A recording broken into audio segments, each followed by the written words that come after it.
গল্পের নাম আলোর পথে ফিরে আসা। শব্দ সংখ্যা প্রায় 500। গ্রামের এক কোণে কাঁচা মাটির ছোট্ট ঘরে বাস করত রশিদ ও তার স্ত্রী হালিমা। মুসলিম গরিব পরিবার হলেও একসময় তাদের সংসারে শান্তির আলো ছিল। হালিমা পরহেজগার, নামাজ রোজা করা এক সৎ স্ত্রী।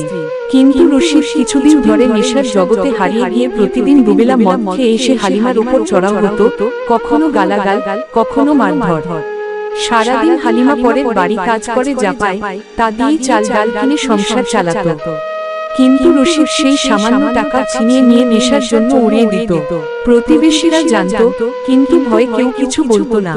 হালিমা রোজ রাতে চোখের পানি ফেলত, কিন্তু একটিবারও নামাজ ছাড়ত না। সে জানত আল্লাহ সব দেখেন, একদিন নিশ্চয় সুবিচার হবে। প্রতি রাতে তাহাজ্জুদের নামাজে সে রশিদের হেদায়াতের জন্য কান্না করত। একদিন শুক্রবারের খুতবায় মসজিদের ইমাম সাহেব বললেন, যে স্ত্রীকে অন্যায়ভাবে কষ্ট দেয় তার দোয়া কবুল হয় না, আল্লাহ তার রিজিক থেকে বরকত উঠিয়ে নেন।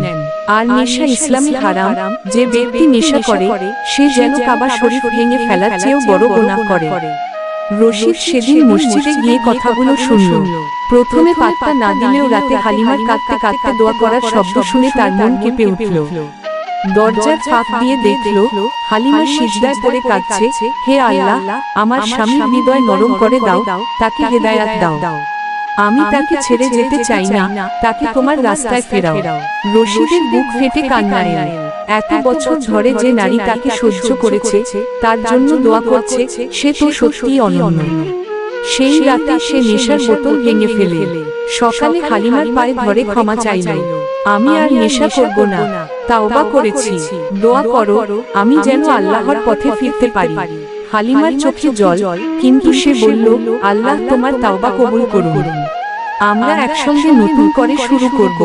তারপর থেকে রশিদ প্রতিদিন মসজিদে যায়, নামাজ পড়ে, মেহননি কাজ খোঁজে। সংসারে ফিরে আসে শান্তি, ঘরে ফিরে আসে আলো রেখা। শেষ কথা, তাওবার দরজা সবসময় খোলা। একজন মানুষের দোয়া আর ধৈর্য একজন পথভ্রষ্টকে আলোর পথে ফিরিয়ে আনতে পারে। এটাই হালিমা আর রশিদের গল্প।